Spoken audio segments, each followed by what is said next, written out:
Hello guys, welcome back to our channel.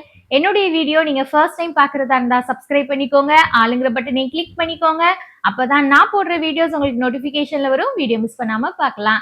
இன்னைக்கு என்ன video பார்க்க போறோம் அப்படின்னா, நம்ம கோல்டு ஷாப்பிங் போனோம் இல்லையா, அதுல 2 கம்மல் வாங்கினேன் அப்படின்னு சொல்லியிருந்தேன் இல்லையா. ஸோ அந்த 2 கம்மல் என்ன அப்படிங்கிறத தான் இந்த வீடியோல காமிக்க போறேன். அது போக அந்த கம்மலுக்கு என்ன வெயிட், அந்த கம்மலுக்கு எவ்வளவு பெர்சன்டேஜ் போட்டாங்க, மொத்தமா எவ்வளவு அமௌண்ட் ஆச்சு அப்படிங்கறதெல்லாம் டீட்டெயிலா நான் ஷேர் பண்றேன். எப்படி கால்குலேட் பண்ணணும் அப்படிங்கிறது கூட நிறைய பேருக்கு தெரியல. ஸோ அதையும் உங்க கூட ஷேர் பண்றேன். எவ்வளோ அமௌண்ட் மொத்தமா நமக்கு எப்படி கால்குலேட் பண்ணணும் அப்படிங்கிறதையும் ஷேர் பண்றேன். அது போக பாத்தீங்கன்னா நம்ம நகை வாங்க போறோம் அப்படின்னா சில விஷயங்கள் நம்ம நோட் பண்ணணும். நான் வந்து எப்படிலாம் பார்த்து வாங்குவேன், எந்த அமௌண்ட்டை குறைக்க சொல்லுவேன், இது எல்லாமே டீட்டெயிலா நான் உங்க கூட ஷேர் பண்றேன். மேபி நீங்க புதுசா நகை வாங்க போறீங்க அப்படின்னா உங்களுக்கு ரொம்ப யூஸ்ஃபுல்லா இருக்கும். ஸோ வீடியோ ஸ்கிப் பண்ணாம பாருங்க. சரி வாங்க, ஃபர்ஸ்ட் வந்து நம்ம என்ன கம்மல் வாங்கணும் அப்படிங்கிறத இதுல காமிக்கிறேன். ஸோ 2 கம்மல் நான் வாங்கினதா சொன்னேன். அந்த 2 கம்மல் இதுதான். ஃபர்ஸ்ட் ஒன் பார்த்தீங்கன்னா இந்த கம்மல் தான் சூஸ் பண்ணியிருந்தேன். ஃபர்ஸ்ட் பார்த்தீங்கன்னா இந்த கம்மல் தான் வாங்கியிருந்தேன். இது வந்து சாந்த்பாலி டைப்பு அப்படி சொல்றாங்க. ஒரு செமி சர்க்கிள் மாதிரி வந்திருக்கு. பார்க்க நல்லா பார்வையாகவும் இருந்துச்சு. இதோட வெயிட் என்னன்னு பார்த்தீங்கன்னா 10 கிராம்ஸும் 250 மில்லியும் வந்துச்சு. அதாவது 10 கிராமும் 250 மில்லியும் வந்துச்சு. நான் வந்து கம்மல் வாங்க போகும்போதே என்ன நினைச்சிட்டு போனேன் அப்படின்னா, 1 பவுனுக்கு மேல பார்க்கவே கூடாது, எதுனாலும் 1 பவுனுக்குள்ளே தான் பார்க்கணும் அப்படின்னு நினைச்சிருந்தேன். ஆனா இந்த டிசைன் பாத்தீங்கன்னா எனக்கு ரொம்பவே பிடிச்சிருந்துச்சு. சரி கூட 2 கிராம் போனாலும் பரவாயில்ல, நம்ம இதை சூஸ் பண்ணலாம் அப்படின்னு சொல்லிட்டு 10 கிராம்ஸ்க்கு இதை சூஸ் பண்ணேன். இதுக்கு எவ்வளவு வேஸ்டேஜ் போட்டாங்கன்னு பாத்தீங்கன்னா 9% போட்டாங்க. அதுக்கப்புறம் இதுக்கு எவ்வளவு அமௌண்ட் ஆச்சு, அதை எப்படி கால்குலேட் பண்ணணுங்கிறத அடுத்தது சொல்றேன். இந்த மாடலை இன்னொரு வாட்டி கூட உங்களுக்கு க்ளோஸ் அப்ல காமிக்கிறேன். இதுல பாத்தீங்கன்னா சின்னதா இப்படி 3 ஹேங்கிங்ஸ் வர மாதிரி கொடுத்துருக்காங்க. இது போக சென்டர்லயும் கூட ஒரு ஹேங்கிங் கொடுத்துருக்காங்க. நல்ல பெரிய கம்மலா பார்வையா இருந்தது. நம்ம சில்க் சாரி கட்டி இந்த மாதிரி கம்மல் போட்டோம் அப்படின்னா நல்லா இருக்கும். என்னுடைய முகத்துக்கு கொஞ்சம் பெரிய கம்மல் போட்டா தான் எடுக்கும். ஸோ அதனால நான் பெரிய கம்மலா சூஸ் பண்ணேன். இது பாத்தீங்கன்னா மொத்த வெயிட் 10 கிராமும் 250 மில்லியும் வந்துச்சு. இதுக்கு வந்து 9% வேஸ்டேஜ் போட்டிருந்தாங்க. இது பாத்தீங்கன்னா சாந்த்பாலி டைப் அப்படின்னு சொல்றாங்க. சரி வாங்க அப்படி 2வது கம்மல் பாத்திரலாம். 2வது கம்மல் பாத்தீங்கன்னா நிறைய பேர் கெஸ் பண்ணிருந்தீங்க. அது இல்லாம நிறைய பேர் இந்த கம்மல் நல்லா இருக்கு, அதோட வெயிட் என்ன சொல்லுங்க அப்படின்னு கேட்டிருந்தீங்க. 2வது இந்த கம்மல் தான் சூஸ் பண்ணேன். நல்ல ஒரு பெரிய கம்மலா இருந்துச்சு. ஃபுல்லாவே இந்த கிரேப்ஸ் மாதிரி வந்த மாதிரி திராட்சைப்பழ கொத்து இருக்கும் இல்லையா, ஸோ அந்த மாதிரி மாடல் வந்துச்சு. இதோட வெயிட் பாத்தீங்கன்னா 8 கிராமும் 350 மில்லியும் வந்துச்சு. அதாவது 1 பவுனுக்கு 350 மில்லி மட்டும் கொஞ்சம் கூட வந்துச்சு. நல்ல பெரிய கம்மல். இதுவுமே நம்ம சில்க் சாரிக்கெல்லாம் போட்டோம் அப்படின்னா ரொம்ப சூப்பரா இருக்கும். எங்க அம்மாக்கு இந்த கம்மல் ரொம்பவே பிடிச்சிருந்துச்சு. அதனால நீ இதை எடு அப்படின்னு சொல்லிட்டு இருந்தாங்க. என்னுடைய தங்கச்சிட்ட பாத்தீங்கன்னா இதே கம்மல் தான் இருக்கு. ஸோ அதனால நீனும் இதே கம்மல் எடுத்துக்கோ, 2 பேரும் சேமா போட்டுக்கலாம் அப்படிங்கிற மாதிரி சொல்லியிருந்தாங்க. எனக்கும் கொஞ்சம் பிடிச்சிருந்துச்சு. நம்ம காதுல போட்டதும் பார்க்க நல்லா இருந்துச்சு. இதை நான் சூஸ் பண்ணேன். இதுக்கு வந்து எவ்வளவு பெர்சன்டேஜ் போட்டாங்க பாத்தீங்கன்னா 7% போட்டாங்க. ஸோ 8 கிராமும் 350 மில்லி சம்திங் வந்துச்சு. இதுக்கு வந்து 7% வேஸ்டேஜ் போட்டாங்க. இதுக்கு வந்து எப்படி கால்குலேட் பண்றது, கம்மல் வந்து மொத்த அமௌண்ட் எவ்வளவு ஆச்சு, அதை எப்படி கால்குலேட் பண்றது அப்படின்னு சொல்றேன். ஏன்னா நம்ம நிறைய பேருக்கு வந்து எப்படி கால்குலேட் பண்ணணும் அப்படி தெரியாது. அதுவும் இல்லாம கடைக்காரங்க வந்து கால்குலேட் பண்ணி எவ்வளவு அமௌண்ட் சொல்றாங்களோ அந்த மொத்த அமௌண்ட்ல கொஞ்சம் குறைங்க அப்படி சொல்லி நம்ம கேட்போம். அவங்களும் ஒரு 1000மோ 2000மோ குறைப்பாங்க. அதை நம்ம பே பண்ணிட்டு வந்துருவோம். அவங்க கால்குலேட் பண்றதுல தப்பு இருக்கும் அப்படின்னு நான் சொல்ல வரல. இன்கேஸ் தப்பா இருந்துச்சுன்னா நம்ம செக் பண்றதும் நல்லது தானே. ஒரு 100 ரூபாய் 200 ரூபாய் நம்ம எக்ஸ்ட்ரா பே பண்ணாலும் அது நம்மளுடைய காசு தானே, நம்ம கஷ்டப்பட்டு உழைக்கும் இல்லையா. ஸோ நம்மளும் ஒரு வாட்டி கால்குலேட் பண்ணி அவங்க கிட்ட அவங்க போட்டுக்கிற அமௌண்ட் கரெக்ட் தானா அப்படின்ட்டு செக் பண்ணிட்டு வாங்குறது ரொம்ப நல்லது. ஸோ அதை எப்படி கால்குலேட் பண்ணணும் அப்படிங்கிறத நான் உங்களுக்கு சொல்றேன். இப்போ நான் இந்த கம்மல் எடுத்திருக்கேன். இது பாத்தீங்கன்னா 10 கிராமும் 250 மில்லியும் வந்துச்சு. சரி இதுக்கு தான் எப்படி கால்குலேட் பண்றது, இதுக்கு மொத்தமா எவ்வளவு அமௌண்ட் ஆச்சு அப்படிங்கிறத நான் சொல்றேன். இப்போ இந்த கம்மலோட வெயிட் பாத்தீங்கன்னா 10 கிராமும் 250 மில்லின்னு வச்சுக்கோங்களேன். அன்னைக்கு நான் வாங்க போகுது கோல்டோட ரேட் பாத்தீங்கன்னா 12,350. ஸோ அதை ரெண்டையும் மல்டிப்ளை பண்ணிக்கிறோம். 1,26,587 ரூபாய் நம்மளுக்கு வந்து வருது. இதுக்கு வந்து நம்மளுக்கு பெர்சன்டேஜ் போடுவாங்க. எனக்கு வந்து இந்த கம்மலுக்கு பாத்தீங்கன்னா 9% போட்டாங்க.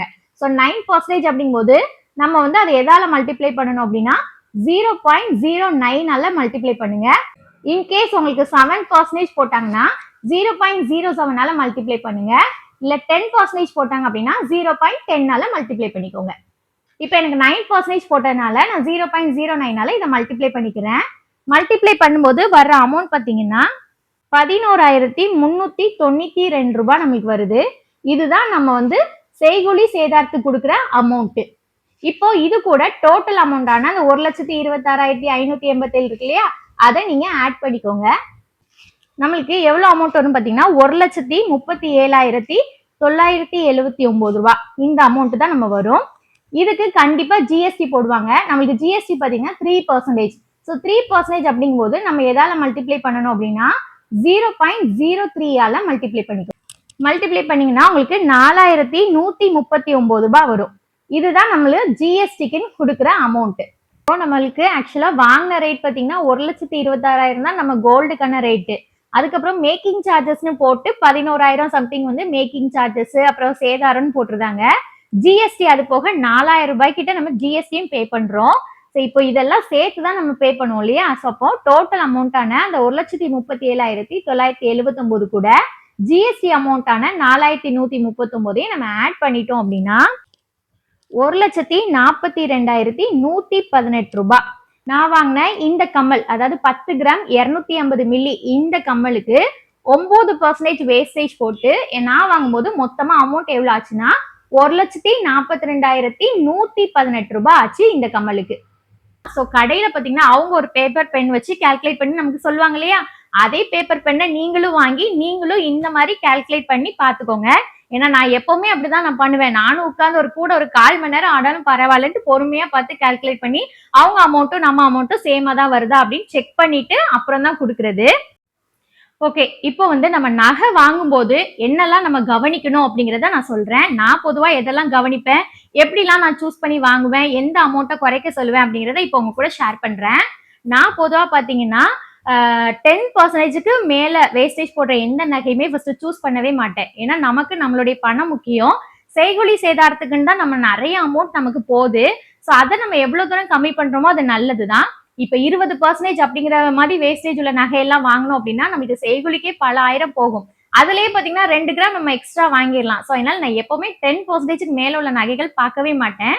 அதே மாதிரி எந்த கடையில நம்மளுக்கு பர்சன்டேஜ் வேஸ்டேஜ் வந்து கம்மியா போடுறாங்களோ அந்த கடையை மட்டும் சூஸ் பண்ணி வைங்க.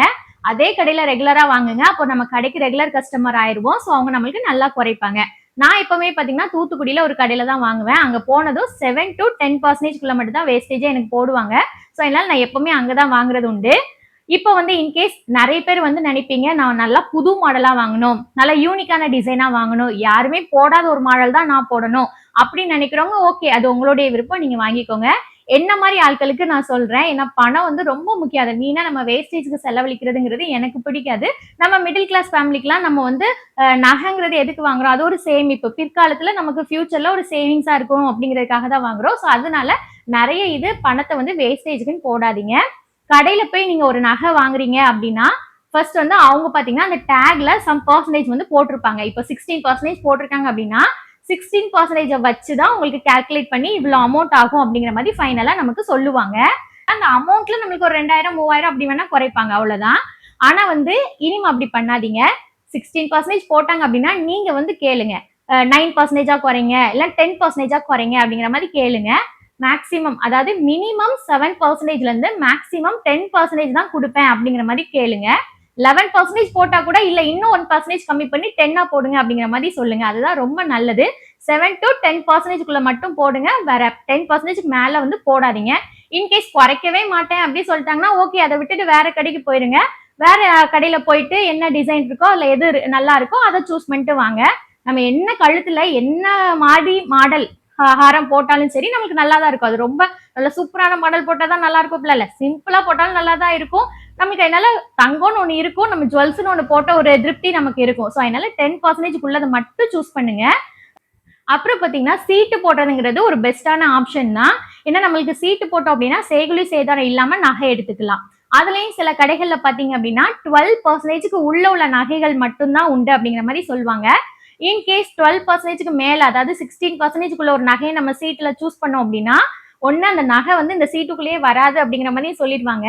இல்ல அப்படின்னா 12% தானே உண்டு, ஸோ நம்ம 16%க்குள்ள சூஸ் பண்ணோம் அப்படின்னா மீதி 4% மட்டும் நம்ம அமௌண்ட் பே பண்ணணும் அப்படிங்கிற மாதிரியும் சொல்லுவாங்க.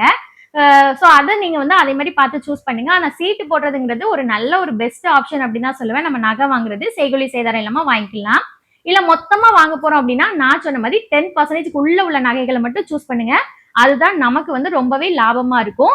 ஸோ அதனால அந்த மாதிரி பார்த்து சூஸ் பண்ணி எடுங்க. நான் கல்யாணத்துக்கு முன்னாடி எல்லாம் பாத்தீங்கன்னா அம்மாவும் நானும் நகை எடுக்க போகும்போதுலாம் இப்படிதான். அவங்க எவ்வளவு அமௌண்ட் கால்குலேட் பண்ணி சொல்றாங்களோ அதுல ஒரு 2000 3000 கம்மி பண்ண சொல்லுவோம், கம்மி பண்ணி தருவாங்க, கொடுத்துட்டு வந்துருவோம். ஆனா கல்யாணத்துக்கு ஒரு 1 மந்த்துக்கு முன்னாடி தான் என்னுடைய நாத்தனாருக்கு நகை எடுக்க போகணும் அப்படி சொல்லிட்டு நானும் போயிருந்தேன். கல்யாணம் ஆகல. அதுக்கு முன்னாடியே பாத்தீங்கன்னா நாத்தனாருக்கு நகை எடுக்கிறதுக்காக நானு, என் ஹஸ்பண்ட், அப்புறம் நாத்தனார் எல்லாருமே போயிருந்தோம். அப்போ பாத்தீங்கன்னா அப்ப என்னுடைய ஹஸ்பண்ட் தான் இந்த பர்சன்டேஜ் இவ்வளவு போடாதீங்க, குறைங்க அப்படி சொன்னாங்க. அது போக அவங்க கால்குலேட் பண்ணி அமௌண்ட் சொன்ன பிறமும் என்னுடைய ஹஸ்பண்ட் கால்குலேட்டர்ல தட்டி தட்டி பார்த்துட்டு இருந்தாங்க. நான் என்ன இவங்க என்ன இவ்வளவு பண்ணி குறைக்க சொல்றாங்க, இவ்வளோ இதை செக் பண்ணிட்டு இருக்காங்க அப்படின்னு நினைச்சேன். ஆனா அதுக்கப்புறம் தான் எனக்கே புரிஞ்சுது நம்மளும் இந்த மாதிரி தான் பார்த்து வாங்கணும், பர்சன்டேஜ் எல்லாம் கம்மி பண்ணி கேட்கணும்னு அதுக்கப்புறம் தான் புரிஞ்சுது. ஸோ அதனால அதுக்கப்புறம் எப்போ போய் நகை வாங்க போனாலும் நான் இப்படிதான் பண்ணுவேன். பர்சன்டேஜ் கம்மி பண்ணி கேட்பேன். நானும் உட்காந்து கால்குலேட்டர்ல அவங்க கரெக்டா தான் போடுறாங்களா அப்படிங்கிற மாதிரி செக் பண்ணி பார்த்துட்டு தான் ஃபைனலா கொடுப்பேன். ஸோ அதனால நீங்களும் இந்த மாதிரியே பண்ணுங்க. ஃபர்ஸ்ட் போனதும் பர்சன்டேஜை நல்லா கம்மி பண்ண சொல்லுங்க. கம்மி பண்ணல அப்படின்னா வேற கடைக்கு போயிருங்க. அங்க போய் என்ன டிசைன் நல்லா இருக்கோ அதை பாருங்க. அதுதான் நமக்கு லாபம். ஓகே, நான் இப்போ வந்து இதுல கால்குலேட் பண்ணி காமிச்சேன். இது உங்களுக்கு யூஸ்ஃபுல்லா இருக்கும் அப்படின்னு நினைக்கிறேன். ஸோ இந்த மாதிரி நீங்களும் வாங்குங்க. ஸோ ஃபைனலா நான் வாங்கின 2 கம்மலையும் உங்கள்கிட்ட வீடியோல ஷேர் பண்ணியிருக்கேன். இது எப்படி இருக்கு அப்படிங்கிறத மறக்காம கமெண்ட்ல சொல்லுங்க. அப்புறம் வந்து இன்னும் ஒரு சிஸ்டர் கமெண்ட் பண்ணியிருந்தாங்க, ஷார்ட்ஸ்ல போட்டதே எதுக்கு லாங் வீடியோலையும் போடுறீங்க, லாங் வீடியோல போட்டதே எதுக்கு ஷார்ட்ஸ்ல போடுறீங்க, ஒரே கண்டென்ட் எதுக்கு போடுறீங்க அப்படின்னு சொல்லி கேட்டிருந்தாங்க. சிலவங்க பாத்தீங்கன்னா லாங் வீடியோ போடுங்க போடுங்கன்னு ரொம்ப விரும்பி கேட்பாங்க என்கிட்ட. எனக்கு வந்து லாங் வீடியோ போடுறதுக்கு இன்ட்ரெஸ்டே இருக்காது அப்படி சொல்லி நம்ம சப்ஸ்கிரைபர்ஸ்க்கு தெரியும். எனக்கு ஷார்ட்ஸ் தான் போடவே பிடிக்கும். ஆனா நம்ம சப்ஸ்கிரைபர் நிறைய பேர் லாங் வீடியோ போடுங்கன்னு கேட்பீங்க. அதனால ஷாப்பிங் போனதெல்லாம் லாங் வீடியோ போட்டிருந்தேன். ஆனா சிலவங்க பாத்தீங்க அப்படின்னா நாங்க வேலைக்கு போறோம், ஸோ அதனால எங்களால லாங் வீடியோ உட்காந்து பார்க்க முடியல, டைம் இல்ல, அதனால ஷார்ட்ஸ் போடுங்க அப்படின்னு சொல்றவங்க நிறைய பேர் இருக்காங்க. ஸோ அவங்களுடைய ஆசைக்காக ஒரே வீடியோல ஷார்ட்ஸும் போடுவேன், லாங் வீடியோவும் போடுவேன். யாருக்கு எது பாக்குறதுக்கு கரெக்டா இருக்கோ நீங்க பாருங்க. அதுவும் இல்லாம இது வந்து உங்களுக்கும் பாக்குறவங்களுக்கும் பிளஸ் பாயிண்ட், எனக்குமே ரொம்ப பிளஸ் பாயிண்ட் தான். ஏன்னா நான் 2 வீடியோ போட்டேன் அப்படின்னா அது வந்து புதுசா நிறைய பேருக்கு பார்ப்பாங்க, புதுசா எனக்கு நிறைய சப்ஸ்கிரைபர்ஸும் கிடைப்பாங்க. ஸோ அதுக்காக தான். அதனால நீ எதுக்கு ஷார்ட்ஸும் போட்டு லாங் வீடியோவும் போடுற அப்படின்னு கேட்காதீங்க. இதை பாக்குறவங்களுக்கு விருப்பம் இருக்கிறவங்க லாங் வீடியோ பாத்துக்குவாங்க, ஷார்ட்ஸ் பாக்கணும்னு விருப்பம் இருக்கிறவங்க ஷார்ட்ஸ் பாத்துக்குவாங்க. அதுக்காக தான். ஓகே கைஸ், வீடியோ பிடிச்சிருக்கும் அப்படின்னு நினைக்கிறேன். வீடியோ பிடிச்சிருந்துச்சுன்னா லைக் பண்ணுங்க, சேனல் மறக்காம சப்ஸ்கிரைப் பண்ணுங்க, உங்க ஃப்ரெண்ட்ஸ் அண்ட் ஃபேமிலிக்கு ஷேர் பண்ணி சப்போர்ட் பண்ணுங்க. நீங்களும் நகை வாங்க போகும்போது இந்த மாதிரி ரூல்ஸ் எல்லாம் கொஞ்சம் ஃபாலோ பண்ணி நல்லா செக் பண்ணி வாங்குங்க. பாய், டேக் கேர்.